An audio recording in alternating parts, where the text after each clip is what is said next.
Hello दोस्तों, स्वागत है आपका हमारे यूट्यूब चैनल जिसका नाम है स्टडी विद त्रिभुवन यादव। दोस्तों, मैं आज आप लोग के बीच एक नए वीडियो के साथ फिर से उपस्थित हूं।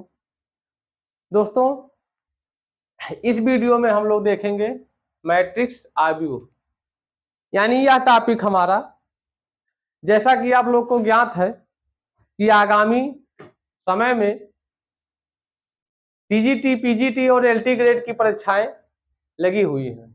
उसको देखते हुए आज हम एलटी ग्रेड और टीजीटी, पीजीटी परीक्षा के लिए उसकी तैयारी कैसे की जाए, उसके लिए आज हम आप लोग के बीच मैट्रिक्स यानी आव्यूह चैप्टर को लेकर आए हैं और आगे भी ऐसे इसी क्रम में वीडियो लेकर आते रहेंगे और नए नए टॉपिक को आप लोग के बीच साझा करते रहेंगे। उम्मीद करते हैं कि इस नए सीरीज को हमारे आप लोग पसंद और लाइक करेंगे। ठीक, तो चलिए आइए देखते हैं इस टॉपिक में क्या है। तो आज हम लोग इसमें सीखेंगे क्या, मैट्रिक्स, यानी ये आपका मैट्रिक्स आव्यूह यानी अलजेब्रा का पार्ट है ये। ठीक, तो चूंकि मैट्रिक्स से हर परीक्षा, चाहे वो टीजीटी, पीजीटी हो चाहे एलटी ग्रेड, उसमें आपको मिनिमम 4 से 5 क्वेश्चन यहां से आ जाते हैं, परिभाषा और जो इसके सवाल हैं। ठीक, types of matrix, rank of matrix, फिर मैट्रिक्स का मल्टीप्लिकेशन, मैट्रिक्स के मतलब एडजॉइंट्स ऑफ मैट्रिक्स, ये सब कैसे निकलता है। तो इसके छोटे छोटे 4-5 वीडियो में हम लोग सीरियल क्रम से क्या करेंगे, पूरे चैप्टर को समाप्त करेंगे। तो चलिए देखते हैं इस मैट्रिक्स को कैसे हम लोग इसको पढ़ेंगे। ठीक, यानी पहले, सबसे पहले हम लोग मैट्रिक्स का डिफिनीशन देखेंगे। क्या मैट्रिक्स का डिफिनीशन क्या लिखा है? A matrix is an arrangement of numbers in row and columns, यानी कोई मैट्रिक्स हम उसको बोलेंगे जो एक वर्ग के रूप में लिखी हो, यानी एक वर्ग के रूप में, जैसे कोई हम ऐसे वर्ग बना दें, रो एंड कॉलम के रूप में लिखी हो। ठीक, तो इसमें क्षैतिज जो लाइन होती है इसको हम बोलते हैं रो। ठीक, और जो ऊर्ध्वाधर लाइन होती है इसको बोलते हैं हम कॉलम, यानी ये हमारा क्या हुआ, कॉलम्स। ठीक, तो कोई ऐसा मैट्रिक्स जो इस प्रकार अरेंजमेंट किया गया हो, यानी रो एंड कॉलम में अरेंजमेंट किया गया हो, तो उसे हम क्या बोलेंगे, मैट्रिक्स। तो एक मैट्रिक्स यहां हम लिखी गई है। ठीक, इसका व्यापक रूप की मैट्रिक्स को हम लोग लिखे हैं, यानी इसमें क्या है, if a matrix A having M row, यानी एम रो, कितने रो है, पहला रो, दूसरा रो, डॉट डॉट कितने रो, एम रो। ठीक, और कितने कॉलम हमारे पास है, एन कॉलम, पहला कॉलम, दूसरा कॉलम, तीसरा कॉलम, डॉट डॉट कितने, एन कॉलम। ठीक, यानी ये हमारी मैट्रिक्स कितनी की हुई, एम क्रॉस एन की। यानी इसको पढ़ने का तरीका है क्या कि इस मैट्रिक्स में कितने मतलब एलिमेंट होंगे, एम क्रॉस एन के। तो सबसे पहले हम रो को लिखते हैं, यानी जितना हमारा ये रो है सबसे पहले उसको लिखते हैं। ये पहला जो अक्षर हमारा है किसको डिनोट करता है, रो को। ठीक, और जो अंतिम का हमारा है ये कॉलम को बताता है। तो कॉलम हम ऊर्ध्वाधर जो ये लाइन है इसको मानेंगे। ठीक, और रो हमारा ये हुआ, यानी जो आपका ये लिखा है इसको हम बोलेंगे रो, और बाकी आपका जो ये है इसको बोलते हैं क्या, कॉलम, क्या, कॉलम्स। ठीक, इसको बोलते हैं कॉलम्स, इसको हम रो बोलेंगे, इसको कॉलम्स। और जो ये हमारी मैट्रिक्स लिखी गई है इसके अंदर जो एलिमेंट है, जैसे पहला एलिमेंट A11, यानी ये पहला हुआ, A12, पहला जो आगे 11 लिखा है यानी A1, A11, A12, A13, A1n, यानी ये पहला जो 11 है ये बता रहा है कि पहला रो। ठीक, और जो ये एलिमेंट यानी ये जो बता रहा है 1, 2, 3, ये बता रहा है कि पहला एलिमेंट, दूसरा, यानी पहले रो का पहला एलिमेंट, पहले रो का दूसरा एलिमेंट, पहले रो का तीसरा एलिमेंट, पहले रो का n एलिमेंट, ठीक, डॉट डॉट, ऐसे हर मतलब रो के n एलिमेंट को लिखे गए हैं। और कितने कॉलम है आपके, कितने कॉलम है आपके, तो पहला कॉलम, दूसरा कॉलम, एक कैसा कॉलम, m कॉलम, यानी इसमें सॉरी m रो है और n कॉलम है, ठीक, सॉरी हम गलत बोल गए क्या, यानी इसमें कितने m रो है, यानी पहला रो, दूसरा रो और m रो, यानी पहला कॉलम, दूसरा कॉलम, तीसरा कॉलम और कैसा कॉलम, n कॉलम। तो कहीं भी अगर किसी भी आव्यूह में आपको अगर आपके पास n रो है और n कॉलम है तो उसको हम लिखेंगे क्या, m क्रॉस n, इसको पढ़ते हैं क्या, m क्रॉस n, ठीक। वो नीचे क्या लिखे हम कि a1 यानी इसके अंदर जो अवयव लिखे गए हैं उसको क्या बोलते हैं, एलिमेंट्स, एलिमेंट्स ऑफ मैट्रिक्स, ठीक। तो इस प्रकार ये मैट्रिक्स का डिफिनीशन रहा और उसके बारे में परिचय रहा। अब इसके आगे हम लोग कैसे टाइप्स ऑफ मैट्रिक्स, कितने प्रकार के मैट्रिक्स होते हैं उसको हम लोग देखेंगे, ठीक। आइए देखते हैं टाइप्स ऑफ मैट्रिक्स को, ठीक। टाइप ऑफ मैट्रिक्स से पहले हम आप लोगों को बता देते हैं कि मैट्रिक्स को जो हम डिनोट करते हैं, यानी किसी मैट्रिक्स का जो हम नाम देंगे उसको अंग्रेजी के कैपिटल लेटर से, यानी कोई मैट्रिक्स लिखेंगे तो उसका नाम हम कैपिटल ए लिखेंगे, कैपिटल बी लिखेंगे, कैपिटल सी, डॉट डॉट, ऐसे वाई जेड, ठीक। अगर मान लो ढेर सारे मैट्रिक्स हो गए तो इसे जेड तक, कहने का मतलब है कि मैट्रिक्स का जो हम नाम देंगे वो कैपिटल लेटर में देंगे, लेकिन उसके जो एलिमेंट होंगे, यानी मैट्रिक्स के एलिमेंट को कैसे हम डिनोट करेंगे, अंग्रेजी के छोटे अक्षरों से, यानी स्मॉल लेटर से, यानी पहला एलिमेंट को हम 1 1 लिखेंगे, दूसरे एलिमेंट को यानी पहले रो के दूसरे एलिमेंट को 1 2 लिखेंगे, ठीक। ऐसे मान लो अगर पहले रो में 3 एलिमेंट है तो 1 3 लिख देंगे, फिर अगर लिखना हुआ दूसरे को तो B21 लिख देंगे। कहने का मतलब हुआ कि मैट्रिक्स को हम यानी आव्यूह को हम कैपिटल लेटर से, उसके अंदर के जो अवयव हैं यानी एलिमेंट को हम किससे लिखेंगे, उसके छोटे लेटर से। बस इतने से हमको जानकारी लेनी थी, ठीक। फिर इसके आगे हम लोग क्या देखेंगे, हम लोग देखेंगे types of matrix. Types of matrix में क्या है, पहला हमारा क्या है, रो एंड कॉलम मैट्रिक्स, ठीक, रो एंड कॉलम मैट्रिक्स, यानी ऐसा मैट्रिक्स, पहले हम रो मैट्रिक्स को देखते हैं कि जो हमारा रो के रूप में लिखे हो, जैसे कि मान लो कि हमने एग्जांपल इस पे हम लिख देते हैं रो मैट्रिक्स, कोई मैट्रिक्स हमारा ए है और कैसे लिखा है, वो रो के फॉर्म में लिखा है, यानी लिखा है 2 3 2 3 4, ठीक। यानी ये क्या हुआ, इसमें केवल कितने रो हैं, एक रो, ये कैसा हमारा हुआ, ये रो मैट्रिक्स हुआ। यानी अगर इसको लिखना चाहे कै बाई कै के मैट्रिक्स है, यानी एक रो है और कॉलम कितने हैं आपके, पहला कॉलम, दूसरा और तीसरा, कितने, 3, यानी ये 1 क्रॉस 3 की मैट्रिक्स लिखी गई है, यानी इसको हम बोलेंगे क्या, रो मैट्रिक्स।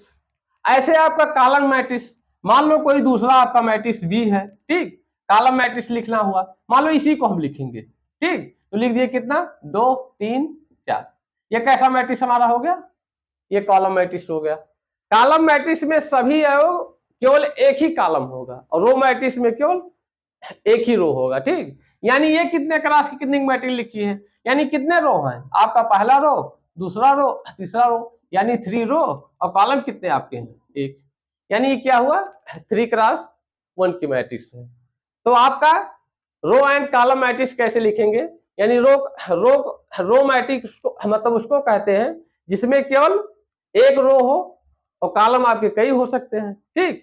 ऐसे आपका कॉलम मैट्रिक्स में ये होगा कि आपके एक कॉलम होंगे, बाकी रो कई भी हो सकते हैं, ठीक। तो ये आपका हो गया क्या, रो एंड कॉलम मैट्रिक्स। अगला हम लोग देखेंगे क्या, जीरो एंड नल मैट्रिक्स। क्या है, जीरो एंड नल मैट्रिक्स। इसमें क्या आपका हो जाएगा, इसमें यह हो जाएगा कि जीरो मैट्रिक्स उसे कहते हैं, मान लो कोई मैट्रिक्स है जिसके सभी एलिमेंट क्या हो आपके, शून्य हो, जैसे कि वो किसी भी क्लास की मैट्रिक्स हो सकती है, 0 0 0 0 0 0। ये कितने की मैट्रिक्स लिखे हैं हम? 3 क्रॉस 3 की मैट्रिक्स लिखे हैं। इसके सभी एलिमेंट क्या है? 0। तो ये कैसा मैट्रिक्स है? Zero matrix. जीरो को फिर और क्या बोलते हैं? Null matrix. ठीक, तो ऐसे हम नल मैट्रिक्स हो गया ये हमारा। अगला हमारा क्या हुआ? Square matrix. स्क्वायर मैट्रिक्स हम उसको बोलेंगे जो हमारा वर्गाकार के रूप में लिखा गया हो। वर्गाकार से अर्थ यह हुआ कि उसके क्या होंगे, जितने रो होंगे उतने ही कॉलम होंगे, उसे हम क्या बोलेंगे? Square matrix. जैसे स्क्वायर मैट्रिक्स का यही खासियत है कि उसमें क्या होगा, आपका रो एंड कॉलम की संख्या दोनों आपकी क्या होगी? इक्वल होगी। जैसे मान लो कोई हम मैट्रिक्स लिख रहे हैं, जैसे लिख दिए मैट्रिक्स ए बराबर कितना लिख दिए? हम लिख दिए कि 1 3 4 5। यानी कैसा हुआ ये? इसमें कितने हैं? 2 रो हैं, यानी पहला रो दूसरा रो, और कॉलम कितने हैं? 1 रो 2 रो, तो 2 क्रॉस 2 की मैट्रिक्स हुई। ठीक, यानी ये कैसा मैट्रिक्स है हमारा? Square matrix. मान लो हम 3 क्रॉस 3 में लिख दिए, कोई मैट्रिक्स हम बी लिख दिए। ठीक, यहाँ लिख दिए, कितना हो गया? ये हो गया 1 0 5 7 8 0 0 9 0। ये कैसी मैट्रिक्स हो गई हमारी? ये स्क्वायर मैट्रिक्स हो गई। यानी कितने क्लास की कितने की मैट्रिक्स है? ये 3 क्रॉस 3 की मैट्रिक्स है। ठीक, तो इसको हम क्या बोलेंगे? Square matrix. स्क्वायर मैट्रिक्स की खासियत यही है कि आपका रो एंड कॉलम का संख्या क्या होगा? इक्वल होगा। ठीक, अगला हम लोग देखते हैं परिभाषा क्या है? Diagonal matrix. कैसा? डायगोनल मैट्रिक्स यानी विकर्ण मैट्रिक्स। हिंदी में उसको क्या बोलते हैं? विकर्ण मैट्रिक्स। विकर्ण मैट्रिक्स की क्या खासियत है आपकी? विकर्ण मैट्रिक्स में यह होगा केवल उसके विकर्ण के एलिमेंट क्या होंगे? विकर्ण के एलिमेंट को छोड़ के बाकी सारे एलिमेंट क्या होंगे? आपके शून्य होंगे। यानी डायगोनल मैट्रिक्स का ये हुआ इसकी परिभाषा कि डायगोनल के एलिमेंट को छोड़ के बाकी सभी एलिमेंट क्या आपके होंगे? वो शून्य होंगे। जैसे मान लो एक एलिमेंट हम लिख रहे हैं, सॉरी एक आव्यूह हम लिख रहे हैं, कितना? 5 0 0 0 7 0 0 0 1। यानी कैसा हम ये मैट्रिक्स लिखे? डायगोनल मैट्रिक्स लिखे। डायगोनल मैट्रिक्स का अर्थ यही हुआ कि उसके डायगोनल के एलिमेंट कुछ ना कुछ नंबर लिखे होंगे, बाकी सारे एलिमेंट क्या होंगे? आपके शून्य होंगे। तो ऐसे मैट्रिक्स को हम क्या बोलेंगे? Diagonal matrix. ठीक, यानी विकर्ण आव्यूह। ठीक, अगला हम लोग देखते हैं स्केलर मैट्रिक्स। स्केलर मैट्रिक्स की क्या खासियत है आपका? स्केलर मैट्रिक्स में यह है कि डायगोनल मैट्रिक्स को ही हम क्या बोलेंगे? स्केलर मैट्रिक्स, यदि उसके डायगोनल के एलिमेंट सभी क्या हो? इक्वल हो। डायगोनल मैट्रिक्स और स्केलर मैट्रिक्स में केवल इतना ही अंतर है, यानी डायगोनल मैट्रिक्स के अगर सभी एलिमेंट अगर समान हो जाते हैं तो उसे हम क्या बोल देंगे? Scalar matrix. यानी आपका कहने का मतलब यह हुआ कि एवरी मतलब scalar matrix is called diagonal matrix, लेकिन every diagonal matrix is not called scalar matrix. ठीक, तो यानी हम जब स्केलर मैट्रिक्स अगर लिखेंगे ए बराबर कोई मैट्रिक्स, तो उसमें ये कंडीशन है कि डायगोनल का मतलब जो एलिमेंट होंगे सब क्या होंगे? इक्वल होंगे। कोई भी लिख दीजिए, यानी 2 0 0 0 2 2 0 0 2। ये कैसा मैट्रिक्स हम लिख दिए? Scalar matrix. इसकी यही खासियत है क्या? इसके डायगोनल के जो एलिमेंट है सब क्या होंगे? इक्वल होंगे। ठीक, अब इसके आगे की परिभाषा फिर हम लोग देखते हैं। आइए,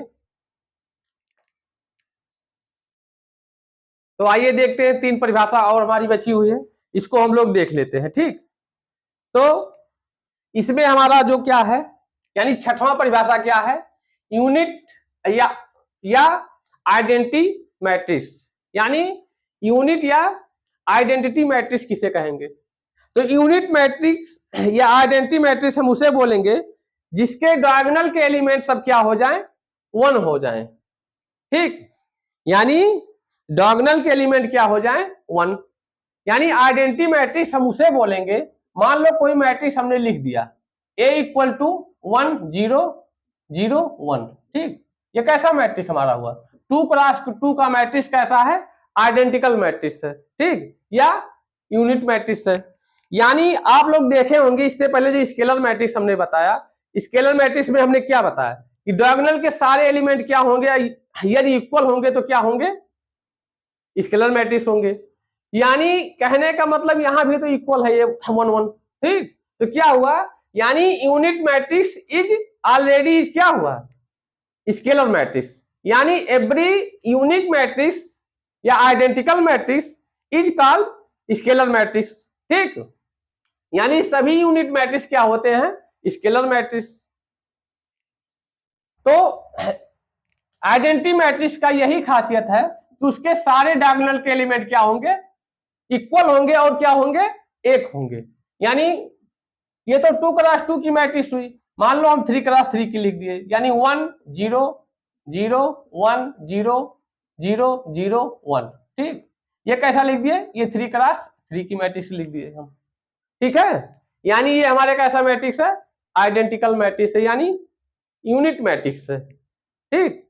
अगला परिभाषा ये देखते हैं, अपर, अगला परिभाषा क्या हमारा, अपर ट्रिंगल मैट्रिक्स, ठीक। अपर ट्रिंगल मैट्रिक्स, यानी इसको क्या बोलेंगे, अपर ट्रिंगल मैट्रिक्स, यानी ऐसा मैट्रिक्स जिसके अपर के सारे एलिमेंट क्या हो, सारे एलिमेंट, सॉरी, अपर ट्रिंगल मैट्रिक्स ऐसे मैट्रिक्स को बोलेंगे जिसके लोअर ट्रिंगल मैट्रिक्स के सारे एलिमेंट क्या हो, शून्य हो, उसको क्या बोलेंगे हम, अपर ट्रिंगल मैट्रिक्स। जैसे मान लो कोई मैट्रिक्स हम लिख दिए ए, ठीक। इसमें क्या हुआ, इसमें आपका हुआ, जैसे मान लो लिख दिए हम 3 5 7 0, ठीक। 2 लिख दिए, 3 लिख दिए, 0 0 1 लिख दिए। यानी इसमें आपका क्या हुआ, इसमें आप क्या देख रहे हैं, ये जो अपर ट्रेंगल है, ट्रेंगल माने त्रिभुजाकार, यानी त्रिभुजाकार जी अपर का क्या है, ये सारे एलिमेंट आपके क्या हो, आपके क्या हो, मतलब कोई ना कोई डिजिट हो, बाकी लोअर के क्या हो, 0, तो उसको क्या बोलेंगे हम, अपर ट्रेंगल मैट्रिक्स। यानी अपर ट्रेंगल मैट्रिक्स में परिभाषा ये हो जाए कि लोअर ट्रायंगल के जितने भी एलिमेंट होंगे वो क्या होंगे, आपके शून्य होंगे, ठीक। लोअर ट्रायंगल के जितने एलिमेंट होंगे सब क्या होंगे, शून्य होंगे।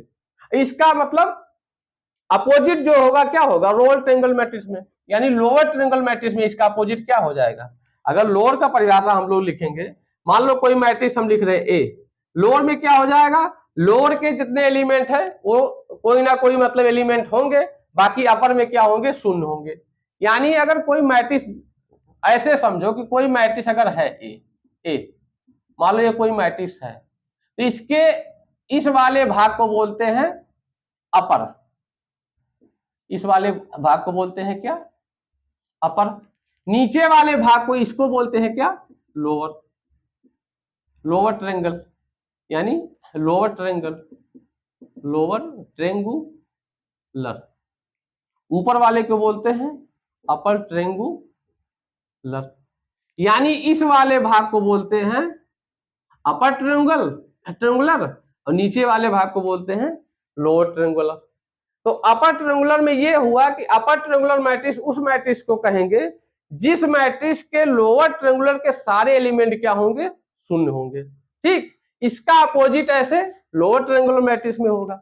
लोअर ट्रायंगुलर मैट्रिक्स में ये होगा कि जिसके सारे अपर ट्रायंगुलर के मैट्रिक्स के मतलब सॉरी एलिमेंट क्या हो, शून्य हो, तो उसको क्या बोलेंगे हम, लोअर ट्रायंगुलर मैट्रिक्स। जैसे कि हम लिख रहे हैं, लिख दिए 3 0 0 5 1 0, फिर लिख दिए 3 7, ठीक 0। यानी इसमें हम क्या किए, ये हम इसमें हमारा क्या हुआ, या कोई एलिमेंट डाल दीजिए, चलिए 2 ही डाल देते हैं। यानी ये जो हमारा, ये जो मतलब ट्रायंगुलर हमारा बन रहा है क्या, ये लोअर ट्रायंगुलर बना, और ये क्या बना हमारा, अपर बना। ये क्या बना, अपर। तो लोअर ट्रायंगुलर मैट्रिक्स हम उसे कहेंगे जिसके अपर मैट्रिक्स के सारे एलिमेंट क्या हो, 0 हो, ठीक। और उसका अपोजिट क्या है, अपर ट्रायंगुलर मैट्रिक्स में, अपर ट्रायंगुलर मैट्रिक्स हम उसको कहेंगे जिसके लोअर ट्रायंगुलर के सारे एलिमेंट क्या हो, 0 हो। हमको लगता है आप समझ गए होंगे, ठीक। तो मैट्रिक्स के ये कुल 8 परिभाषाएं थी, जिसको उम्मीद करते हैं हम आप लोग समझ गए होंगे। अब इसके बाद फिर मैट्रिक्स की क्या प्रॉपर्टी है, कैसे उसको हम गुणा करते हैं, कैसे जोड़ते हैं, कैसे घटाते हैं, उसको हम लोग सीखेंगे। तो चलिए देखते हैं उसको। आइए देखते हैं इस प्रॉपर्टी को। इस प्रॉपर्टी में हमारा पहला क्या है, इक्वल मैट्रिक्स। यानी इक्वल मैट्रिक्स हम किसे बोलेंगे या किसे कहेंगे। इक्वल मैट्रिक्स में क्या आपका होगा, मान लो दो मैट्रिक्स आपके पास है, पहला मैट्रिक्स ए, ठीक, इसमें मान लो कोई एलिमेंट है आपके, जैसे 3 हुआ, 5 हुआ, 7 हुआ, 0 हुआ, 3 हुआ, फिर 7 हुआ, या 5 हो गया, 2 हो गया, 1 हो गया, ठीक। एक मैट्रिक्स मान लो आपके पास ये है, और बी मैट्रिक्स आपके पास मान लो कोई है, बी मैट्रिक्स। यानी इक्वल मैट्रिक्स हम उसे कहेंगे, ए मैट्रिक्स यदि आपके पास पहला एलिमेंट यानी पहला रो ये है, दूसरा रो ये, तीसरा रो ये, तो इक्वल मैट्रिक्स हम उसे बोलेंगे जिसके सारे एलिमेंट दूसरे मैट्रिक्स के एलिमेंट से मैच खाते हो, यानी इक्वल हो, ठीक। तो यानी इसका पहला क्या है 3, तो ये भी 3 होना चाहिए, ठीक, ये भी 5 होना चाहिए, ये भी 7 होना चाहिए, ये भी 0 होना चाहिए, ठीक है। आपका ये भी 3 होना चाहिए, ये भी 7, ये भी 5, ये भी 2, ये भी 1। यानी ऐसा कहीं अगर आपको लिखा मिल जाए कि मैट्रिक्स ए के सभी एलिमेंट यानी सभी अवयव मैट्रिक्स बी के सभी एलिमेंट से इक्वल कर जाएं, तो आपका क्या होगा, यानी तब हम कह सकते हैं, दैट इज हम कह सकते हैं कि ए मैट्रिक्स इक्वल टू कितना, मैट्रिक्स बी के। तब हम कह सकते हैं कि मैट्रिक्स ए और बी आपस में क्या है, इक्वल है, यानी बराबर है, ठीक। तो इस प्रकार के हम कोई भी दो मैट्रिक्स में तुलना करके हम इक्वल को हम जान सकते हैं कि वह मैट्रिक्स बराबर है या ठीक बराबर है कि नहीं है। अगला हम लोग देखते हैं क्या, दूसरी प्रॉपर्टी जो हम लिखे हैं आपकी, एड ऑफ मैट्रिक्स। यानी किसी मैट्रिक्स को हम जोड़ेंगे कैसे, ठीक, एड ऑफ मैट्रिक्स। तो पहले हम लोग एग्जांपल से समझते हैं, ठीक, कि कोई मैट्रिक्स को कैसे हम जोड़ेंगे।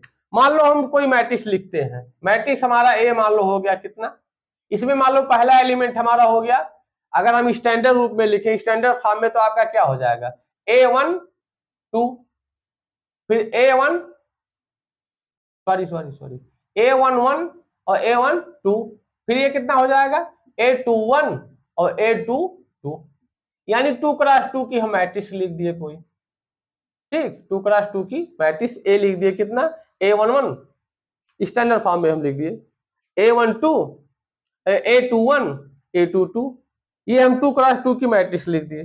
मान लो कोई मैट्रिक्स हम लिख दिए कितना B, जिसमें हमारा एलिमेंट हो गया क्या B11 B12 B21 B22, ठीक। ये दो मैट्रिक्स हमारे पास मान लो कोई मिल गई हमको, अब इसको हमको जोड़ना है, तो हम कैसे जोड़ेंगे, ठीक। यानी अगर हमको इसमें करना है, इसको जोड़ना है हमको क्या कि a प्लस बी करना है, यानी a प्लस बी करना है, तो हमारा क्या हो जाएगा, यानी पहला मैट्रिक्स a का क्या हो गया A11, ठीक, A12 A21 और कितना हो जाएगा A22, फिर प्लस आपका क्या हो गया B11 B12 B21 B22, इसको क्या हमको जोड़ना है। तो जोड़ में मैट्रिक्स के जोड़ में ये होता है कि पहली बार तो मैट्रिक्स, एक चीज हम बताना भूल गए कि कोई दो मैट्रिक्स तभी जुड़ सकते हैं जब उसके क्या हो, उसमें जो, अब जैसे ये मतलब क्या लिखे थे 2x2 की मैट्रिक्स, ये कितनी थी, ये 2x2 की मैट्रिक्स थी, तो इसमें ये चीज आपका समान होना चाहिए, यानी रो जितना पहले मैट्रिक्स में रो है उतना दूसरा मैट्रिक्स में रो होना चाहिए, जितना पहले मैट्रिक्स में कॉलम है उतना दूसरे मैट्रिक्स में भी कॉलम होना चाहिए, ठीक। क्योंकि इसलिए कि अगर मान लो इसमें कॉलम ज्यादा हो जाते तो इसे के एलिमेंट से कैसे हम जोड़ते, यानी कि इसका पहला एलिमेंट इसके पहले से जुड़ेगा, इसके रो का पहले रो का दूसरा एलिमेंट पहले रो के दूसरे एलिमेंट से जुड़ेगा, ठीक। ऐसे फिर यहां भी दूसरे रो का पहला एलिमेंट इसके दूसरे रो के पहले एलिमेंट से जुड़ेगा, ठीक। ऐसे फिर इसमें भी दूसरे रो के दूसरे एलिमेंट कहां जाके जुड़ेंगे, दूसरे रो के दूसरे एलिमेंट से। तो इसको जब हम जोड़ेंगे यही लिख देते हैं, ठीक, छोटा छोटा करके लिख देते हैं। ये हमारा हो जाएगा कितना, इसमें जोड़ेंगे तो क्या हो जाएगा A11 प्लस B11, ठीक, ये पहला एलिमेंट हमारा मिला। फिर हमको क्या मिल जाएगा A21 प्लस B21, ठीक, ये हमारा हो गया इतना। फिर इसको जोड़ लेंगे, कितना हो जाएगा A21 प्लस B21, ठीक, इसको जोड़ेंगे कितना हो जाएगा, ये हो जाएगा A22 प्लस B22, ठीक है। यानी जो मैट्रिक्स हमको मिलेगी 2 क्रॉस 2 की ही मिलेगी। यानी हम 2 क्रॉस 2 की मैट्रिक्स को 2 क्रॉस 2 की मैट्रिक्स को जोड़े थे तो हमको क्या मिली, 2 क्रॉस 2 की मैट्रिक्स ही मिली। तो जोड़ के लिए सबसे मस्ट जरूरी है कि दो मैट्रिक्स आपस में कब जुड़ेंगे, जब उसके रो एंड कॉलम क्या होंगे, आपस में बराबर होंगे, नहीं तो नहीं जुड़ पाएंगे, ठीक, ये कंडीशन होनी चाहिए। तो अब हम एड मैट्रिक्स के या मतलब एडिशन मैट्रिक्स के कुछ प्रॉपर्टी यहां लिखे हैं, यही परीक्षाओं में आपसे पूछा जाता है, ठीक। ये तो समझने के लिए था कि हम दो मैट्रिक्स को कैसे जोड़ेंगे, उसके कौन सा एलिमेंट किस एलिमेंट से जाके जुड़ेगा, ये तो उसके बारे में थी। लेकिन अगर कोई मैट्रिक्स है, उसके लिए अगर वो मतलब एडिशन का नियम कब फॉलो करेगा, तो उसके लिए 4 प्रॉपर्टी है।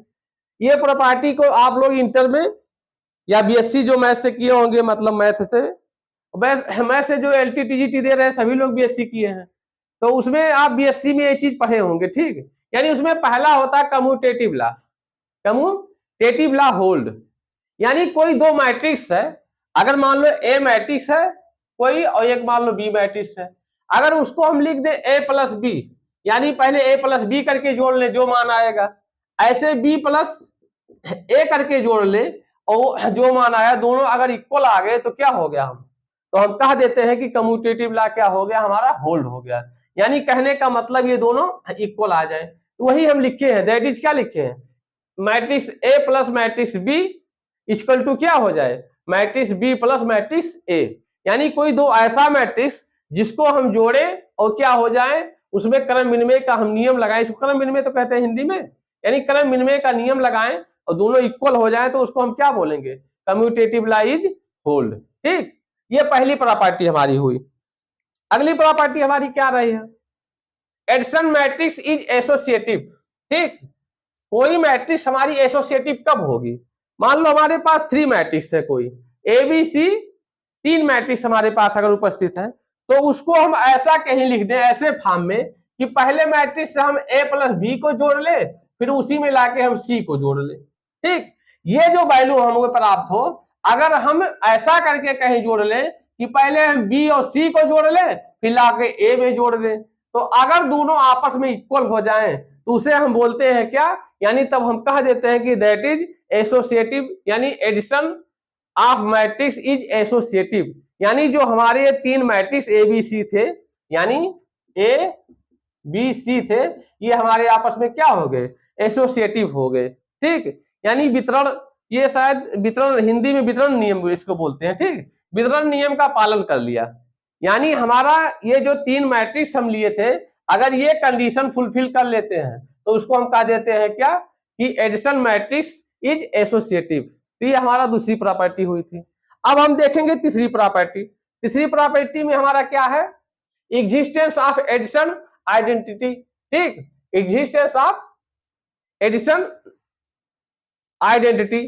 तो इसमें यह होता है कि मतलब जोड़ का जो आइडेंटिटी होता है वो 0 0, यानी इसको हम क्या बोलते हैं, जोड़ का जो आइडेंटिटी होता है उसको हम बोलते हैं जीरो मैट्रिक्स, यानी नल मैट्रिक्स, ठीक, नल मैट्रिक्स। तो कोई ऐसा मैट्रिक्स मान लो हमारे पास ए है, कोई भी मैट्रिक्स मान लो A11 A21 A12 हो जाएगा, सॉरी A12 A21 A22, मान लो यही 2 क्रॉस 2 की हमारे पास मैट्रिक्स है। तो एडिशन का जो आइडेंटिटी होता है वो जीरो मैट्रिक्स होता है। यानी कोई मैट्रिक्स हम मान लो नल मैट्रिक्स अगर मान लिए, आइडेंटिटी मैट्रिक्स को हम आई से डिनोट करते हैं, किससे, आई से, ठीक। अब एडिशन के लिए आइडेंटिटी मैट्रिक्स अलग होता है, मल्टीप्लीकेशन के लिए आइडेंटिटी मैट्रिक्स अलग होगा, ठीक, उसमें 1 1 सारे एलिमेंट होंगे। तो एडिशन के लिए जो आइडेंटिटी एलिमेंट होता है वो 0 0 होगा। क्या होगा? 0 0। यानी हम 2x2 की यहां लिए थे, 2x2 की हम क्या ले लिए? Identity element. यदि अब इसको हम इसमें जोड़ दें, यानी a प्लस आई कर दें, यानी हम जो मैट्रिक्स माने हैं और आइडेंटिकल मैट्रिक्स जो हम अभी बनाए उसको अगर हम ऐड कर दें और ये फिर अगर इसका क्रम विनिमय भी कर दें, यानी i प्लस ए भी कर दें और फिर बाद में हमको a मिल जाए, तो ये कहा जाता है कि existence of addition additive identity, यानी एग्जिस्टेंस ऑफ एडिटिव आइडेंटिटी, यानी जो आइडेंटिटी मतलब मैट्रिक्स था वो क्या हमारा क्या कर गया? एग्जिस्ट कर गया, ठीक। तो इसको बोलते हैं, मतलब ये तीसरा प्रॉपर्टी हमारा था। अगला चौथा और अंतिम प्रॉपर्टी, हमारे 4 प्रॉपर्टियां होती हैं, ठीक। चौथा क्या है? Cancellation law is hold. Cancellation law is hold, यानी अगर कोई हमारे पास 3 मैट्रिक्स है, मान लो है matrix A B C, 3 matrix हमारे पास अगर मान लो है, तो उसमें हम कहीं ऐसा करें कि ए प्लस सी बराबर कर दें बी प्लस सी, ठीक, और उसमें क्या हो जाए? सी सी कट के हमारा ये इंप्लाइज आ जाए क्या? ए इक्वल बी। अगर ऐसा कहीं कंडीशन फुलफिल करता है कोई मैट्रिक्स, तो उसको हम बोलते हैं क्या? कैंसिलेशन लॉ इज होल्ड, यानी ये चौथी प्रॉपर्टी हो गई। तो एडिशन में हमारी क्या हुई? एडिशन मैट्रिक्स में हम क्या देखें? एडिशन मैट्रिक्स में हम ये देखें कि एडिशन मैट्रिक्स के तहत ये जो चारों लॉ हैं क्या होते हैं? होल्ड होते हैं, यानी ये चारों नियम का क्या करती है? पालन करती है। किसमें? एडिशन में, ठीक। अब इसके आगे हम लोग देखेंगे कि अगला जो 3 नंबर का है मल्टीप्लीकेशन वाला, तो आइए मल्टीप्लीकेशन वाला देख लेते हैं। आइए हम लोग मल्टीप्लीकेशन ऑफ मैट्रिक्स को कुछ प्रॉपर्टी है उसको देख लेते हैं, फिर हम मैट्रिक्स का गुणा कैसे होगा उसको हम इसके बाद सीखेंगे, ठीक। तो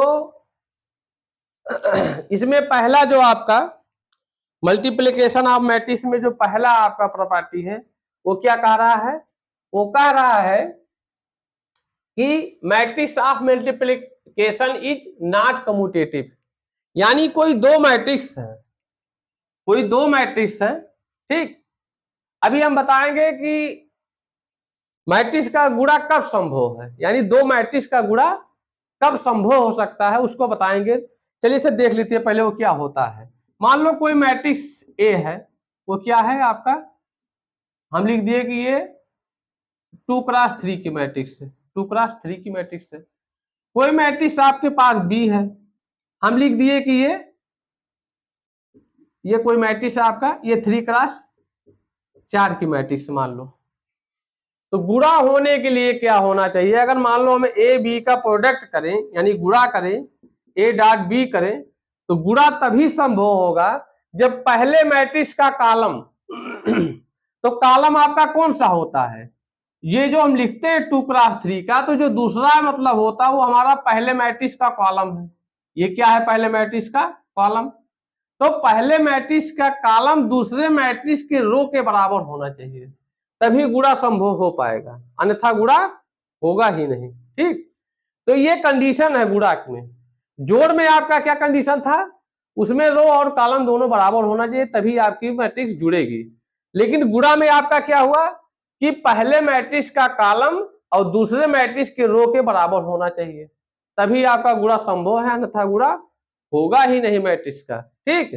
तो आइए प्रॉपर्टी हम लोग क्या बता रहे थे हम, उसमें यह था कि matrix multiplication is not commutative, यानी कोई 2 मैट्रिक्स है, यानी ए बी कोई 2 मैट्रिक्स है। अगर मान लो उसका हम प्रोडक्ट लिए, ए डॉट बी लिखे, ठीक, और फिर इसका हम निकाल लिए B dot A, B dot A, यानी कोई मैट्रिक्स मान लो ये है, ये हो गया और ये क्या हो गया? सॉरी, ये हो गया आपका बी, ये आपका ए हो गया, ये बी। मान लो इसका प्रोडक्ट लिए हम पहले ए डॉट बी और फिर इसको बदल दिए क्रम विनिमय से, यानी बी डॉट ए ले लिए। तो ये कहता है प्रॉपर्टी हमारा कि matrix of multiplication is not commutative, यानी यह क्या होता है? नॉट इक्वल होता है, यानी ये पहली प्रॉपर्टी हमारी हुई। कहीं भी दो मैट्रिक्स हैं, अगर उनमें गुणा संभव है तो यदि हम कम्यूटेटिव लॉ को पालन कराएंगे तो वहां पालन होगा नहीं। यानी अगर हम ए डॉट बी ले लें, यानी ए का बी से प्रोडक्ट ले लें और बी का ए से प्रोडक्ट ले लें, तो आपका जो आएगा मैट्रिक्स, ठीक, वो आपस में क्या होंगे, नॉट इक्वल होंगे। ये हमारी पहली प्रॉपर्टी थी। अगली प्रॉपर्टी जो हमारी है, मैट्रिक्स मल्टीप्लिकेशन इज एसोसिएटिव। यानी इसमें यह है कि मान लो हमारे पास कोई तीन मैट्रिक्स है, ए बी सी, तीन मैट्रिक्स है, तो इसमें अगर हम मान लो पहले ए बी का प्रोडक्ट ले लिए, ए का बी से प्रोडक्ट ले लिए, फिर उसके बाद सी से प्रोडक्ट कर दिए, फिर क्या कर दिए हम, सी से प्रोडक्ट कर दिए, ठीक। तो ये हमारा क्या हो जाता है, और फिर मान लो कि हम बी का सी से प्रोडक्ट किए और फिर लाके ए से प्रोडक्ट कर दिए, तो ये जो हमारा मान आएगा इसका मान क्या आएगा, दोनों इक्वल आएगा। आप कोई भी मैट्रिक्स, तीन मैट्रिक्स मान लीजिए आप अपने मन से। अब चूंकि यहाँ एग्जाम्पल लेके समझाना, तो फिर अभी मतलब वीडियो आपकी बड़ी हो जाएगी, ठीक। तो इसमें आपकी तीन मैट्रिक्स कोई लीजिए अपने मन से, कोई मैट्रिक्स मान लीजिए, बस ये हो कि उन मैट्रिक्स में गुणा संभव हो। जो भी हम बताएं कि गुणा संभव होने के लिए क्या होना चाहिए, पहले मैट्रिक्स का कॉलम, यानी पहले मैट्रिक्स का जो कॉलम है वह दूसरे मैट्रिक्स के रो के समान होना चाहिए। यदि ऐसा कोई आप मैट्रिक्स तीन मानते हैं, तो यदि हम पहले ए बी का प्रोडक्ट लें फिर उसका सी से प्रोडक्ट ले लें, ठीक, और फिर इधर ऐसे पहले बी सी का प्रोडक्ट लें फिर हम ए से प्रोडक्ट ले लें, तो दोनों का जो वैल्यू आएगी वो सेम आएगी। तो इसी को हम कहते हैं multiplication sorry matrix of multiplication is associative law is hold, ठीक। ये हमारा ये दूसरा प्रॉपर्टी था। अब आइए हम लोग तीसरे चलते हैं। तीसरे में हमारा क्या कह रहा है, तीसरे में हमारा ये कह रहा है कि matrix multiplication distribution law is hold. यानी यदि आपके पास कोई तीन मैट्रिक्स हैं, ए बी सी, ठीक, तो यदि हम उनका बी से सी का जोड़ लेते हैं, बी सी का जोड़ लेते हैं और ए से प्रोडक्ट कर देते हैं, तो ये हमारी मैट्रिक्स इसके बराबर हो जाएगी कि ए का प्रोडक्ट बी से ले लें प्लस ए का प्रोडक्ट सी से ले लें।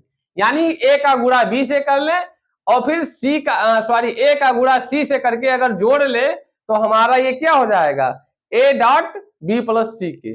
यानी ये क्या हो जाएगा, ये वितरण लॉ तो ही हुआ, यानी हिंदी में इसको कहते हैं वितरण लॉ। तो ये हमारा अगर कोई तीन मैट्रिक्स ऐसा हम माने हैं और इस प्रॉपर्टी को हमारा फुलफिल हो रहा है, तो उसको हम कहेंगे क्या, matrix multiplication distribution law is hold. तो ये तीन प्रॉपर्टी हमारी थी, ठीक। अब इसके बाद हम लोग सीखेंगे गुणा कैसे करेंगे कोई मैट्रिक्स का। तो चलिए अभी हम गुणा करके दिखाते हैं कैसे। गुणा वाला थोड़ा टिपिकल है, तो उसको हम एक एग्जाम्पल अपने मन से लेंगे, उसको फिर हम एक एक एलिमेंट को कैसे गुणा होगा उसको फिर हम समझाएंगे। और गुणा वाली जो कंडीशन अभी हम बताएं कि पहले मैट्रिक्स गुणा कब होगा, कि पहले मैट्रिक्स का कॉलम दूसरे मैट्रिक्स के रो के क्या होना चाहिए, समान होना चाहिए। तो कोई ऐसी मैट्रिक्स हम मान लेते हैं, दो मैट्रिक्स कोई हम मान लेते हैं। मान लो एक मैट्रिक्स हमारा ए हम मान लिए, कितना, ये हो गया 1 3 2 0 0 1 5 2/3 का माने, चलो 2/3 का ही मानते हैं। ये हमारी पहली मैट्रिक्स हो गई क्या, 2 क्रॉस 3 की। यानी दो रो हैं और कितने कॉलम हैं, तीन कॉलम है। तो रो को पहले लिखते हैं, कॉलम को बाद में। फिर एक मैट्रिक्स हमने मान लिया क्या, अब इस मैट्रिक्स में क्या होना चाहिए, क्योंकि पहले का कॉलम 3 है तो अब दूसरे मैट्रिक्स का रो कितना होना चाहिए, 3, ठीक। तो हम 3 रो का मतलब कोई मैट्रिक्स मान लेंगे। यानी हो जाएगा ये 3 2 1 0 5, कुछ भी मान लीजिए, ठीक, 3 2 1 1, हम यही मैट्रिक्स मान लिए। ये कितने मान लिए, 3 क्रॉस 3 की। अब यानी मैट्रिक्स ए मैट्रिक्स बी का हमको क्या लेना है, प्रोडक्ट। कैसे गुणा किया जाता है उसको हम लोग सीखेंगे। तो गुणा संभव है, बिल्कुल संभव है। पहले मैट्रिक्स का कॉलम आपका कितना है, 3 है, दूसरे मैट्रिक्स का रो कितना है, 3 है, यानी दोनों इक्वल है आपस में, तो क्या गुणा संभव है। तो गुणा चलिए आइए हम लोग करते हैं। यानी हम करेंगे ए डॉट बी, यानी ए का गुणा किससे कर रहे हैं, बी से कर रहे हैं। तो ए मैट्रिक्स हमारी क्या हो गई, ए मैट्रिक्स हमारी हो गई 1 3 2 0 1 5, ठीक। और यहाँ डॉट हमारा किससे हो रहा है, 3 0 5 2 3 1 1 2 1।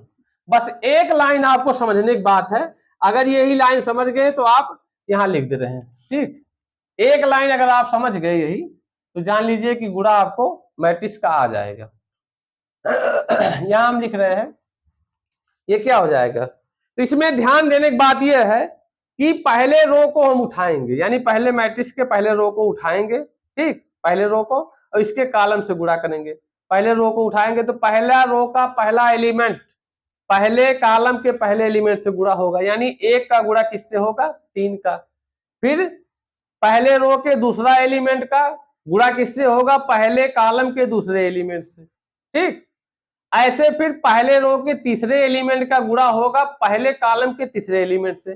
फिर सबको जोड़ लेंगे तो पहला एलिमेंट यहां हमको मिलेगा, यानी जो हमको नई मैट्रिक्स मिलेगी वो कितना मिलेगा, पहला वाला मिलेगा। तो चलिए हम देखिए गुणा करते हैं। पहले 1 को उठाए, 3 के पास गए, कितना हो गया, 3 एकन्यम, यानी 1 3 3। ठीक, ये हो गया 3, प्लस हम लिख लेंगे। फिर 3 को उठाए, 3 दूना 6। ठीक, फिर 2 को उठाए, 2 कन्यम 2, ये पहला एलिमेंट हमारा आया। ठीक, ऐसे फिर इसको उठाए किसके पास जाएंगे, दूसरे कॉलम के पास, यानी 1 गया 0 के पास, 0 हो गया, 3 त्रिका 9, तो हो गया कितना, ये हो गया 0 प्लस 9 प्लस कितना हो जाएगा, 2 दूना 4, ये दूसरा एलिमेंट हमारा हो गया। ठीक, फिर हम पहले रो का लेके कहां गए, तीसरे कॉलम के पास, यानी पहले 1 को उठाए, 5 हो गया, 3 हो गया, 2 हो गया, यहां हमारा कितना मिल गया, 5 धन 3 धन 2, यानी ये हमारा हो गया इतना। यानी ये पहला रो से हम क्या किए, पहले रो का क्या किए, हम गुणा कर लिए, यानी पहले रो का बारी बारी तीनों कॉलम से जाकर उसके गुणा हुआ। तो पहले कॉलम से गुणा होगा पहला एलिमेंट, दूसरे कॉलम से गुणा होगा दूसरा एलिमेंट, तीसरे कॉलम से गुणा होगा तीसरा एलिमेंट। अब फिर क्या करेंगे, दूसरे हम रो को उठाएंगे, फिर बारी बारी से वैसे हम पहले दूसरे तीसरे कॉलम से गुणा करेंगे, यानी 0 का गुणा 3 से हुआ तो 0, 1 का गुणा 2 से हुआ तो 2, और 5 का गुणा इससे हुआ तो कितना हो जाएगा, ये हो जाएगा 0 प्लस, देखिए 0, फिर 2 हो गया, फिर ये 5 हो गया, 2 धन 5। ठीक, ऐसे फिर गया इसके पास, 0 गुणा 0 से हुआ, कोई बात नहीं, 0 होगा, ये हो गया 3, ये हो गया 5 दूना 10, तो हो गया 0 और 3 और धन कितना 10। फिर क्या हुआ, ये वाला अंतिम के पास गया, इसके गया 0 कर दिया, ये हो गया 1, ये हो गया 5, यानी हो गया 0 धन 1 धन 5। तो हमारा जो मैट्रिक्स मिल गया, यानी कितना हो गया, ये 6 3 6 9 2 11, यानी पहला एलिमेंट हमारा क्या हो गया 11, दूसरा एलिमेंट कितना हो गया 9 4 13, तीसरा एलिमेंट यानी पहले रो का तीसरा एलिमेंट कितना हो गया 5 3 8 2 10 हो गया, इसमें कितना हो गया 7 हो गया, ये कितना हो गया 13 हो गया, ये कितना हो गया 6, यानी हमारी जो मैट्रिक्स गुणा करके आ गई कितना आ गया, ये आपके आ गई कितना 2 क्रॉस 3 की मैट्रिक्स आ गई। ये कैसे पता चलता है कि कितने क्रॉस कितने की मैट्रिक्स आएगी, जिसका गुणा हुआ था ये यही चीज हट जाता है, यानी ये कैंसिल हो जाएगा, तो क्या बचा था आपके पास 2 बचा था और 3, तो 2 क्रॉस 3 की मैट्रिक्स यहाँ आई। तो उम्मीद करते हैं आप लोग ये गुणा मैट्रिक्स की समझे होंगे, अगर कहीं दिक्कत होगी तो वीडियो रिवर्स करके फिर से आप लोग देख लीजिए। ठीक, तो किसी भी मतलब 2 मैट्रिक्स या 3 मैट्रिक्स का गुणा हम ऐसे कर लेंगे बारी बारी। ठीक, उम्मीद करते समझ में आया होगा। 1-2 प्रॉपर्टी और है, उसको बताते हैं तब वीडियो को समाप्त करेंगे। ठीक, आइए हम लोग देखते हैं इसको, यानी ये नोट टाइप आप लिख सकते हैं, ये थ्योरम है जो आपको सवालों को लगाने में बहुत आपको मदद करेगा। ठीक, यानी ये ऐसे इंपॉर्टेंट फैक्ट हैं जो आपको सवाल जब लगाएंगे या परीक्षा में डायरेक्ट आपको परिभाषा के रूप में इसको पूछा जा सकता है, तो इसको आपको याद होना जरूरी है। चाहे तो आप, अब यहाँ चूंकि मतलब एग्जाम्पल लेके समझाना मुश्किल है, ठीक, आप चाहे तो मतलब एग्जाम्पल लेके उस मैट्रिक्स को सिद्ध भी कर सकते हैं कि ये जो प्रॉपर्टी लिखी है ये सही है कि नहीं है। ठीक, इसको आप मतलब चेक कर सकते हैं। तो ये पहला प्रॉपर्टी हमारा क्या कह रहा है, कह रहा है कि positive integer power of A square matrix, यानी कह रहा positive integer power of I square matrix, यानी किसी मैट्रिक्स का जो पावर है वो पॉजिटिव अगर हो तो ऐसे कंडीशन में क्या हुआ कि अगर हम कोई मैट्रिक्स ए डॉट ए लिखे तो कितना हो जाएगा ए स्क्वायर, यानी ए स्क्वायर मैट्रिक्स का ए से गुणा करें तो कितना आ जाएगा A3, ऐसे A3 का ए से गुणा करें तो ए के पावर 4 डॉट डॉट ऐसे का अगर मैट्रिक्स को हम m बार गुणा कर दें तो मैट्रिक्स के पावर कितना बन जाता है ए के पावर m, यानी कोई मैट्रिक्स का जितना बार आप गुणा करेंगे उतना उसके पावर चल जाएगा। कब? कंडीशन है कि उसका जो पावर हो क्या होना चाहिए, पॉजिटिव इंटीजर होना चाहिए, ठीक। यानी ऐसा कहीं ना लिखा हो निगेटिव की ए के पावर -1, ऐसी कंडीशन कहीं ना हो। तो अगर कहीं पॉजिटिव इंटीजर में पावर में लिखा है अगर मैट्रिक्स को, तो इस कंडीशन में हम ऐसे को लिख सकते हैं इसको, ठीक। दूसरा हमारा कह रहा है कि if P Q R any two positive integer, यानी जो पी क्यू हमारी संख्या है कोई पॉजिटिव इंटीजर यानी धनात्मक संख्या है, ठीक। देन तब हम लिख सकते हैं कोई मैट्रिक्स हमारे पास यदि ए हो तो ए के पावर पी कर दे। अब पी कोई धनात्मक संख्या है 2 3 4 5 6 कुछ भी हो सकती है, ठीक। ऐसे क्यू भी कोई मतलब धनात्मक संख्या है, यदि ए के पावर पी गुणे ए के पावर क्यू अगर लिखा हो तो हम लिख सकते हैं ए के पावर कितना पी प्लस क्यू। यानी ये प्रॉपर्टी इतनी इंपॉर्टेंट है, आपको परीक्षा में या मतलब सवालों में आपको लगाने में बहुत हेल्प करेगा, या परीक्षा में डायरेक्ट स्टेटमेंट के रूप में दे सकता है, आपको ऐसे विकल्प बना देगा, ठीक। तो यदि पी क्यू कोई पॉजिटिव इंटीजर हो और ए के पावर पी गुणे के रूप में ए के पावर क्यू लिखा हो तो हम लिख सकते हैं कि मैट्रिक्स ए के पावर पी प्लस क्यू, ठीक। ऐसे ये है कि मैट्रिक्स ए के पावर पी के पावर क्यू अगर लिखा हो तो हम उसको लिख सकते हैं मैट्रिक्स ए के पावर पी इंटू क्यू, ठीक। तो ये दो प्रॉपर्टी बहुत इंपॉर्टेंट है। अगली एक प्रॉपर्टी और बची है उसको बता के हम वीडियो को समाप्त करेंगे, ठीक। आइए दो थ्योरम में हम इसको देख लेते हैं। ये परीक्षा की दृष्टि से बहुत ही इंपॉर्टेंट है, ठीक। ये परिभाषा के रूप में भी आपके सवाल में यानी परीक्षा में आ सकता है, ठीक। इसमें क्या होगा, पहला थ्योरम ये हमारा कह रहा है the product of two matrix can be zero matrix. क्या कह रहा है? Can be not zero matrix. कह रहा है कि the product of two matrix can be non zero matrix. Non zero matrix है, एक मिनट हम चेक कर लेते हैं। Can B